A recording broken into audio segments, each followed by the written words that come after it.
Mimpi buruk Arsenal berlanjut. Setelah kalah lawan Brentford, kini mereka tak berdaya di tangan Chelsea. Lalu seberapa tak berdayanya Arsenal kali ini? Bagaimana juga taktik baru Chelsea mampu mendominasi laga ini? Bila kamu ingin tahu jawabannya, tonton terus video ini. Arsenal tetap pertahankan formasi 4-2-3-1. Perbedaannya hanya terlihat pada komposisi pemain. Di lini belakang, Ben White, bek termahal Arsenal tak bisa dimainkan, sehingga posisinya digantikan Holding. Sementara di depan, Saka kembali masuk line up setelah absen di laga sebelumnya. Chelsea tetap bermain dengan 3-4-2-1, tetapi dengan susunan pemain yang sedikit berbeda. Azpilicueta kembali ke bek tengah menggantikan Chalobah, sementara wing bek kanan kini diisi oleh James. Di tengah, Havertz berposisi sejajar dengan Mount, sementara di depan dipercayakan pada si anak hilang Lukaku.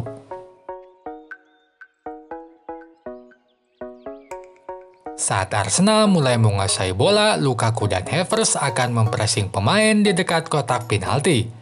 Sementara dua gelandang Arsenal akan dipressing oleh Mount dan Kovacic. Misalnya pada gambar ini.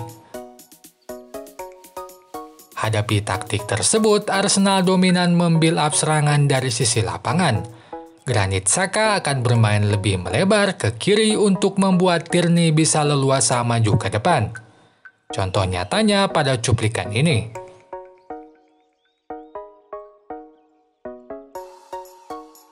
Tak hanya saat build up, serangan pun sangat dominan dari sisi lapangan. Sebagai buktinya, lihatlah heat map Arsenal berikut. Saat mereka kuasai bola di pertahanan Chelsea, mereka hanya mampu memainkan dan mengalirkan bola dari sisi lapangan. Pemain Arsenal sangat jarang bisa menguasai bola di area tengah dekat kotak penalti. Fakta inilah yang membuat Arsenal tak berdaya atas Chelsea karena hanya pemain sayap saja yang bekerja. Gelandang serang dan penyerang depan Arsenal sangat minim kontribusi. Tak mengherankan bila Chelsea unggul 65% penguasaan bola berbanding 35%. Sementara tendangan ke gawang Chelsea hasilkan 22 kali, Arsenal hanya 6 kali. Martinelli yang diplot sebagai penyerang tengah sangat jauh dari kata berkontribusi. Dari total penguasaan bola Arsenal, ia hanya mampu menguasai 0,4% atau sekitar 22 detik selama 79 menit ia dimainkan. Perannya pun tak jelas, entah ia sebagai target man atau penyerang yang melebar ke sayap. Hal yang sama pun dilakukan Smith Rowe yang diposisikan sebagai gelandang serang. Sepanjang laga ia hanya mampu mendribble bola, padahal tugasnya lebih dari itu. Seharusnya ia menjadi kreator di lini depan, membuka ruang untuk pemain atau memberikan umpan matang ke pemain lain.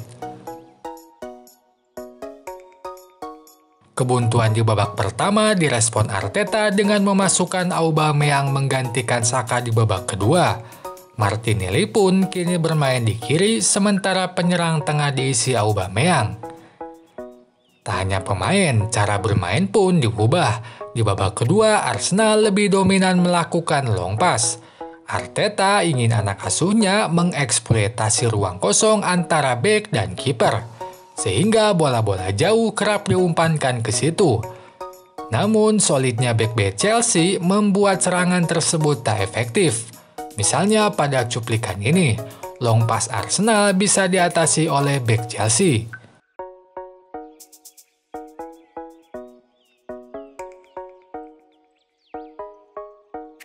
Saat Chelsea mulai kuasai bola, 5 dari pemain Arsenal akan mempressing bek dan gelandang Chelsea.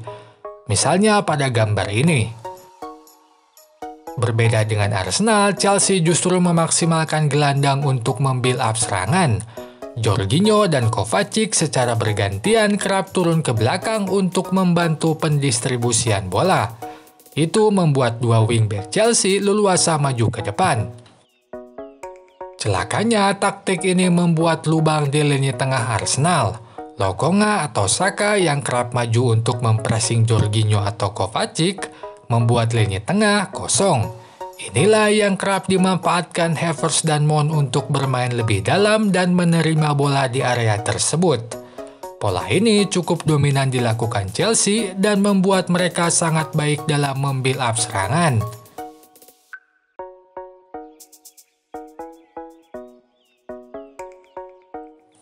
Sementara saat bola sudah di dekat kotak penalti, Chelsea mencoba memaksimalkan sisi sayap. Caranya dengan menarik salah satu bek keluar dari posisinya sehingga sisi sayap tak terjaga. Misalnya pada cuplikan ini, Suarez berhasil dikelabui oleh Havertz, membuat Tierney harus lebih merapat ke tengah menutup ruang untuk Mount. Itu mengakibatkan James benar-benar tak terkawal di kiri. Gol kedua pun tercipta.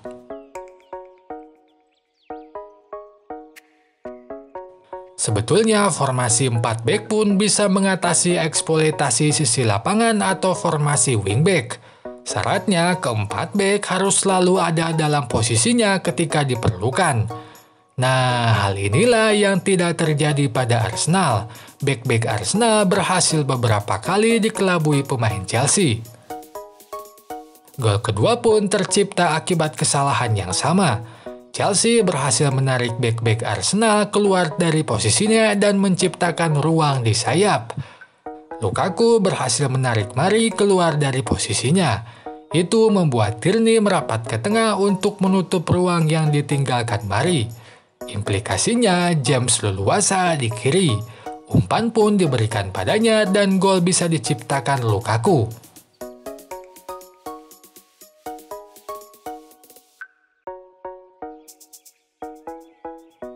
Masuknya Lukaku membuat Tuchel harus merevisi taktiknya. Bila biasanya Chelsea memainkan umpan-umpan terobosan, kebiasaan tersebut tampak hilang.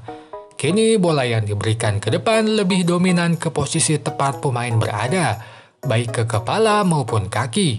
Itu dilakukan untuk memaksimalkan kemampuan Lukaku yang baik dalam duel udara dan menahan bola. Misalnya pada cuplikan ini, dengan kemampuan menahan bolanya yang baik, Lukaku mampu mengalirkan bola ke depan.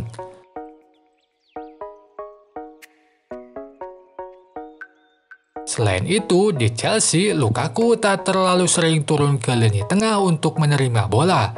Itu bisa terjadi karena adanya dua gelandang serang yang sudah melakukan itu.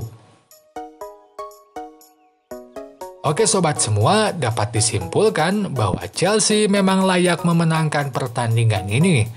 Bukan hanya soal 2 gol yang mereka ciptakan, tetapi juga dominasi mereka sepanjang laga. Sementara untuk Arsenal, kebutuhan akan Odegaard benar-benar urgen bila melihat betapa minimnya kreasi lini tengah pada laga ini. Oh iya, sebelum pamit, jangan lupa untuk tonton juga video analisis lainnya. Sampai jumpa lagi. Goodbye.